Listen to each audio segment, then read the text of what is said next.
Et bonjour, bienvenue dans ce vlog numéro 22, 23, je ne sais plus. Ça s'est bien passé, nickel, mais voilà, je suis arrivé dans la pièce, elle était comme ça. Donc j'ai regardé un peu sur internet, ça arrive, donc je vais quand même devoir peut-être trouver un moyen, je vais mettre un truc antidérapant en dessous.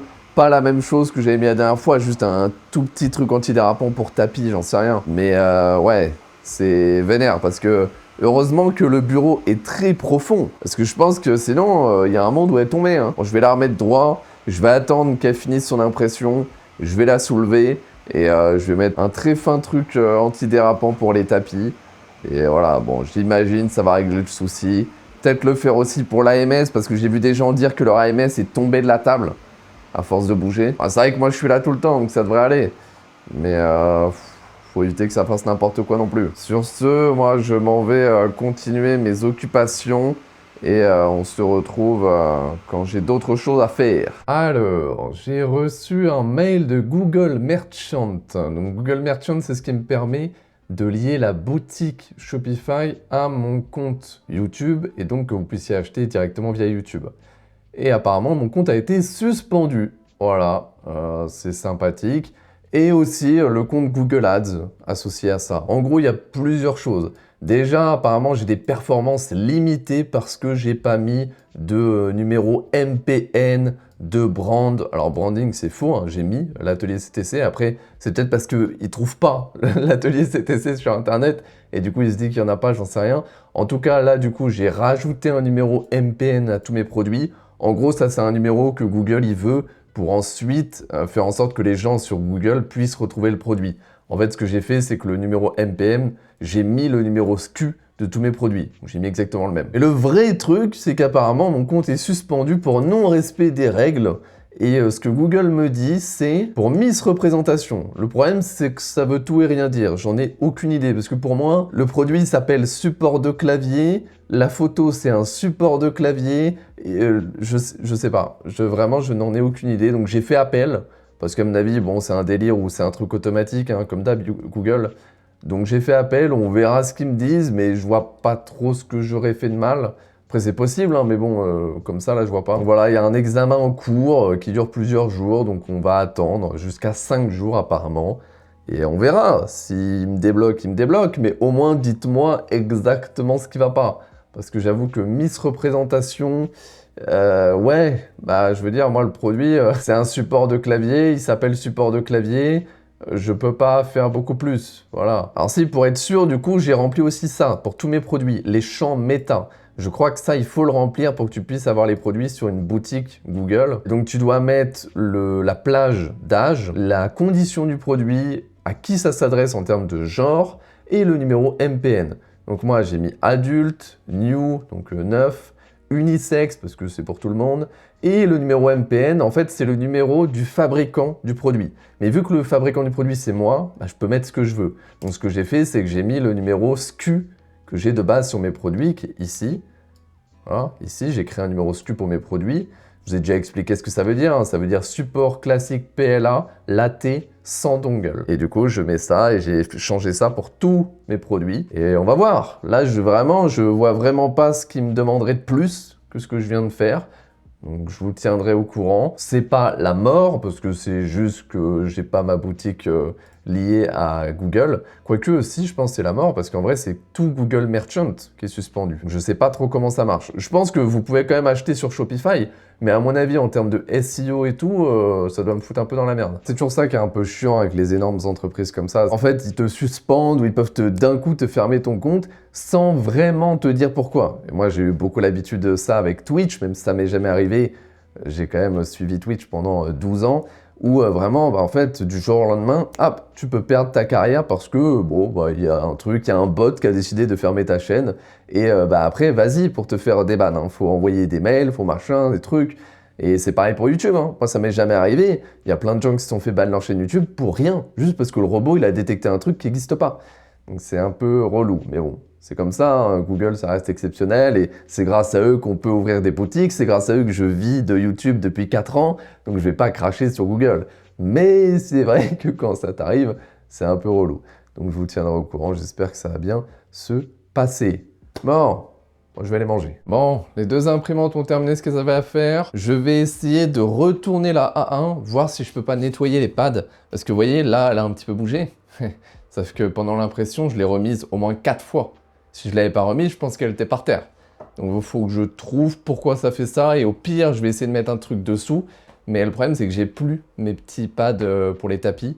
Donc je vais voir un peu. Déjà, je vais essayer de la retourner sans tout casser. Et voir un peu si les pads ils sont pas sales. Ça peut être l'une des raisons. Alors ça paraît dangereux, mais en vrai, je pense que c'est l'une des meilleures façons de regarder sous l'imprimante sans trop l'abîmer. Alors, bah déjà, les petits coussinets ici sont vachement abîmés. Mais ça, c'est de la mousse. C'est pas fait, c'est pas antidérapant. Ça, c'est pas fait de base pour toucher vraiment. Les pads, c'est ceux-là. C'est les deux pads du milieu. Et les deux pads ici. Les autres, c'est au cas où, mais c'est pas fait pour toucher vraiment le bureau.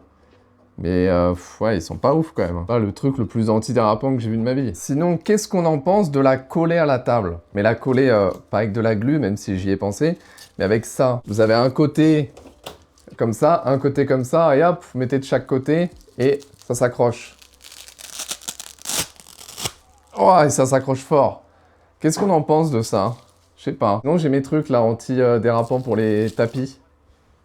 Peut-être mettre ça, hein. En fait, ce qui touche vraiment là le bureau, c'est juste les pads à gauche et à droite qui sont sur les gros axes. Tout le reste, ça touche pas vraiment. Je colle des pads antidérapants sur des pads antidérapants. C'est ça ma vie. Bon, essayons. Je vais faire une calibration et sur les deux. Alors pas les deux en même temps, ce serait un peu con, sinon elles vont vibrer entre elles. J'avais dit que je ferais les maintenances demain ou mardi. Et en fait, je vais attendre un petit peu parce que là, j'ai commandé des chiffons exprès pour nettoyer les vis. En fait, j'ai vu un YouTuber qui fait des vlogs aussi comme ça. Et il a montré, ça s'appelle des gear floss. Donc floss en anglais, c'est genre le fil que vous passez entre les dents. Et c'est vraiment la même chose. C'est un truc en tissu que vous faites comme ça sur les vis. C'est incroyable. Donc je vais attendre juste, je vais attendre 3-4 jours que ça arrive. Et je vais, comme ça, j'utiliserai ça sur toutes les vis. Et voilà, donc les maintenances, ça sera d'ici 3-4 jours. En attendant, je vais quand même faire une petite calibration. Et en plus, la calibration, vu que ça va vibrer à mort, ça va pouvoir me permettre de voir si elle bouge ou pas. Ce que je fais, c'est que je lance la calibration et je vous laisse ici. Et je fais un time-lapse. Comme ça, on va voir et vous allez vous rendre compte si elle bouge vraiment ou non. Alors, attends, c'est où déjà? C'est maintenance. Alors, suppression du bruit de moteur, compensation, nivellement automatique du lit. Je vais tout faire. Comme ça sera fait. C'est pas pour ce que ça prend. Ça prend environ 15, 20, 27 minutes. Donc, entre 25 et 30 minutes. Donc, est-ce que tout est bon? Il n'y a rien qui gêne? Je pense que non, c'est OK. Donc, on va y aller. C'est parti. Alors moi je vais pas faire de bruit après parce qu'il y a suppression du bruit de moteur et je me demande à chaque fois si le fait que moi je fasse du bruit, est-ce que ça gêne le truc? Donc je vais juste lancer, je vais partir pendant 30 minutes et puis je vous reprends.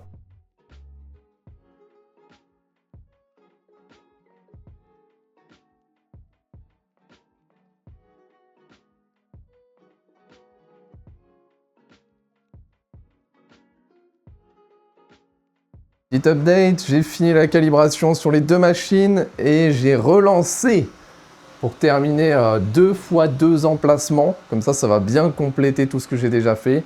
De toute façon, comme je l'ai dit, là, j'ai vraiment aucun support à imprimer à part ceux en marbre et j'ai pas de filament marbre. Je retesterai quand même un support classique avec la A1. Maintenant que je l'ai déplacé sur un truc plus stable et que j'ai fait la calibration, on verra.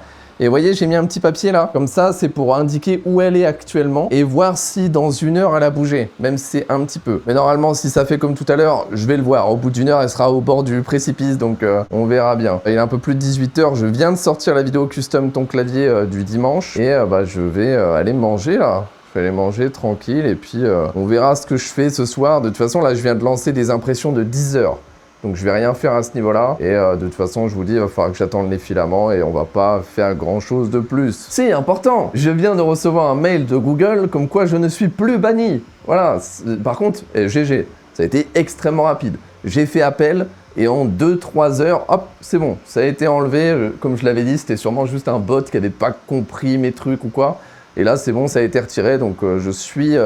rassuré, c'est-à-dire que là en plus j'ai vu, je viens de sortir ma vidéo custom ton clavier et juste en dessous de la vidéo, c'est trop bien, là il y a tous mes produits, je les ai tous mis, il y a 12 produits je crois, et vous pouvez cliquer dessus direct et aller sur le site et acheter, donc c'est vraiment pas mal, ça fait plaisir. Bon, ça fait chier là, Pourquoi elle bouge? C'est une dinguerie. Genre, j'ai jamais vu quelqu'un se plaindre de ça. Et même quand je regarde sur Reddit ou autre, je trouve pas quelqu'un qui a le même problème. Genre, pourquoi elle glisse comme ça? C'est pas possible. La P1S, elle a aucun problème. Alors là, je suis d'accord, c'est une bed slinger.